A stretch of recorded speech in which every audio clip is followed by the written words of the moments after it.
Hello दोस्तों, रश्मि बाइटी stories में आपका स्वागत है। रूपा एक गांव की रहने वाली लड़की की सच्चे प्यार को पाने की चाहत की कहानी, प्यार में जीने वाले दो प्रेमियों की कहानी, कैसे उन्होंने अपने प्यार के लिए संघर्ष किया। रूपा का एडमिशन दिल्ली के एक कॉलेज में हो गया। रूपा बहुत खुश थी। रूपा के पापा कानपुर के देहात के एक स्कूल में टीचर थे। बेटी को इतने बड़े शहर में भेजने से घबरा रहे थे। तब रूपा ने कहा, पापा आप चिंता न करें, मैं सब संभाल लूंगी। और ऐसा मौका बार बार नहीं मिलता। अपने पापा को किसी तरह समझा बुझाकर रूपा दिल्ली के लिए रवाना हुई।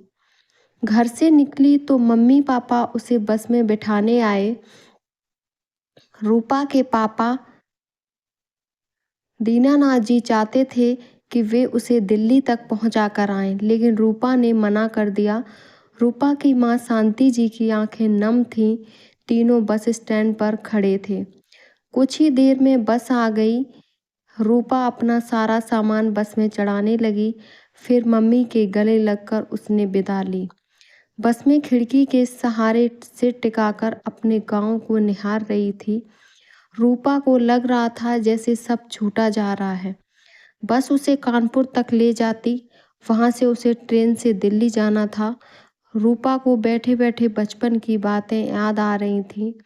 कैसे उसकी मम्मी उसे प्यार से खाना खिलाती थी और उसके पापा सुबह सुबह उसे उठाकर पढ़ने के लिए बिठा देते थे। मम्मी पापा को याद करते करते एक बार तो उसका मन किया कि बस से उतरकर वापस चली जाए। रूपा के मन में कई ख्याल उमड़ रहे थे। मुझे नहीं जाना अपनी मम्मी पापा को छोड़कर। क्या हो जाएगा दिल्ली जाकर, ज़्यादा पढ़कर भी क्या करेगी। पढ़ाई पूरी करते ही शादी कर दी जाएगी। अपना घर परिवार छोड़कर जाना उसे अच्छा नहीं लग रहा था। वह बस से उतर जाना चाहती थी। फिर रूपा की आंखें नम हो गई थी। दुपट्टे से आंखों को पोंछते हुए उसके मन में कुछ और विचार आने लगे। ऐसा भी तो हो सकता है कि दिल्ली में पढ़ाई के बाद अच्छी नौकरी मिल जाए, एक मकान लेकर मम्मी पापा को यहीं बुला लूं।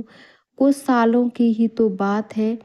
इन्हीं ख्यालों में डूबती उतरती रूपा की तंद्रा तब टूटी जब कंडक्टर ने आवाज लगाई, कानपुर स्टेशन आने वाला है, सभी सवारियां अपना सामान लेकर गेट पर आ जाएं।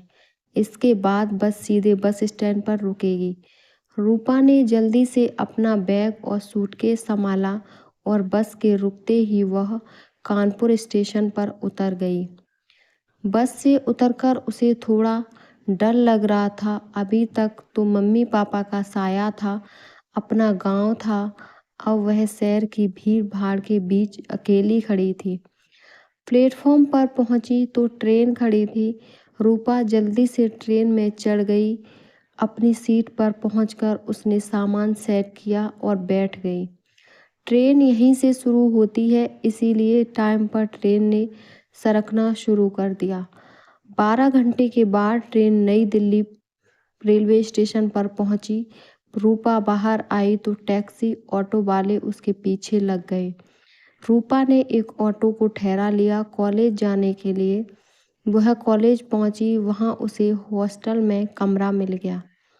कमरे में जाकर रूपा ने सामान रखा और छोटे से बेड पर बैठकर आराम करने लगी।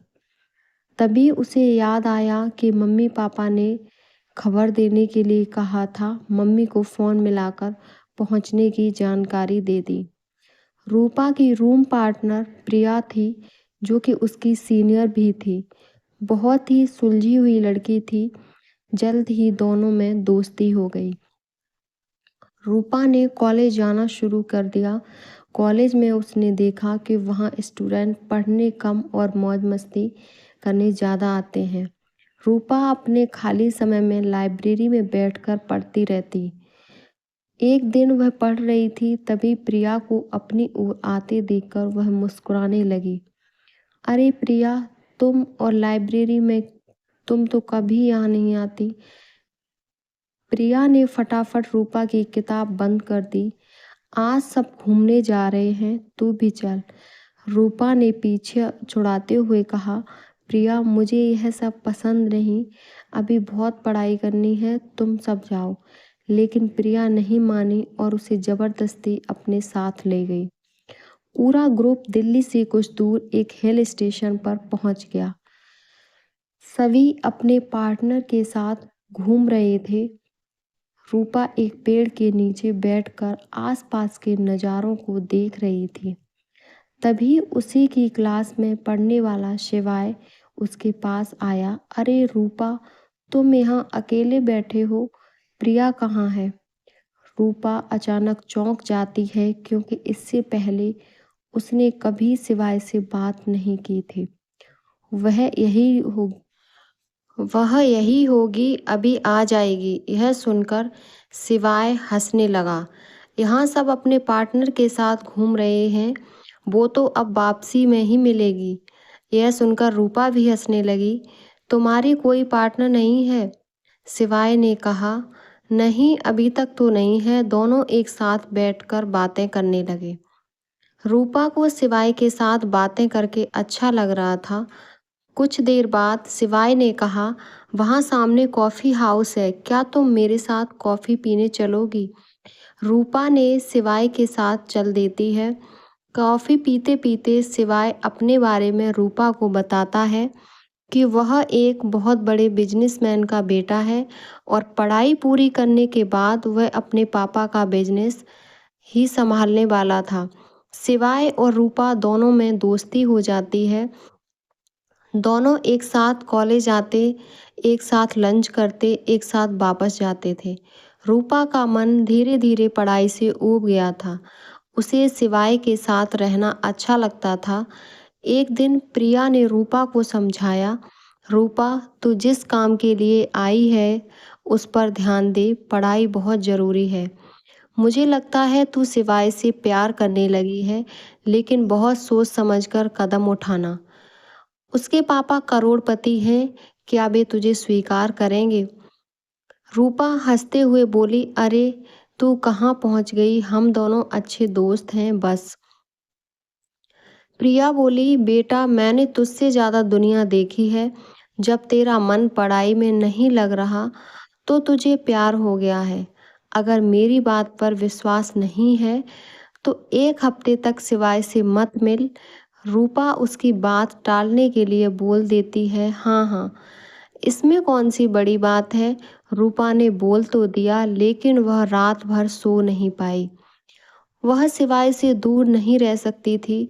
सुबह होते ही वह प्रिया से बोली, हाँ तू ठीक कह रही थी, मुझे लगता है शिवाय से प्यार हो गया है। लेकिन अब क्या करूं? प्रिया बोली, बस कुछ नहीं, इंतजार कर और देख, उसे भी तुझसे प्यार हुआ है। क्या वो अपने प्यार का इजहार करता है या सिर्फ टाइम पास कर रहा है? इस बात को एक हफ्ता बीत जाता है। रूपा और शिवाय पहले की तरह मिलते रहते हैं। एक दिन रूपा कुछ उदास बैठी थी। तभी शिवाय ने उससे आकर कहा, रूपा मैं तुमसे प्यार करता हूँ और अपनी पूरी ज़िंदगी तुम्हारे साथ गुजारना चाहता हूँ। मैं जानता हूँ हम दोनों में बहुत फ़र्क है, लेकिन चिंता मत करना, मैं तुम्हारे लिए पूरी दुनिया से लड़ जाऊंगा। रूपा तो यही सुनने को कब से बेताब थी। शिवाय की बातें सुनकर उसकी आंखों से आंसू टपकने लगे। शिवाय ने यह देखा, वह घबरा गया। रूपा मुझे माफ़ कर दो, मेरा मन तुम्हारा दिल दुखाने का नहीं था। अगर तुम्हें मैं पसंद नहीं हूँ तो हम केवल अच्छे दोस्त बनकर रह सकते हैं। रूपा बोली, बेवकूफ़, मैं तो कब से इंतज़ार कर रही थी कि तुम अपने प्यार का इजहार करो। ये तो खुशी के आंसू हैं, लेकिन क्या तुम्हारे घर वाले मानेंगे? मेरा मतलब है पैसा की दीवार हम दोनों के बीच खड़ी है। शिवाय बोला, वह सब मैंने पहले ही सोच लिया है। अगर मेरे पापा नहीं माने तो मैं अपना घर छोड़ दूंगा। तुम्हारे साथ जीवन बिताने के लिए मैं कुछ भी कर सकता हूँ। यह सुनकर तो रूपा सातवें आसमान पर थी। रूपा और शिवाय दोनों एक दूसरे के साथ घंटों समय बिताते थे। कई बार तो दोनों कॉलेज भी नहीं आते थे। इसका असर दोनों की पढ़ाई पर भी पड़ रहा था। एक तरफ रूपा अपने माता पिता के सपने पूरे करने दिल्ली आई थी। नौकरी करके उनके लिए अच्छा सा घर खरीदने का इरादा रखती थी। दूसरी तरफ उसकी जिंदगी बस सिवाय के चारों ओर सिमट कर रह गई थी। अगला भाग 2 देखने के लिए आप हमारे चैनल को सब्सक्राइब करें। धन्यवाद।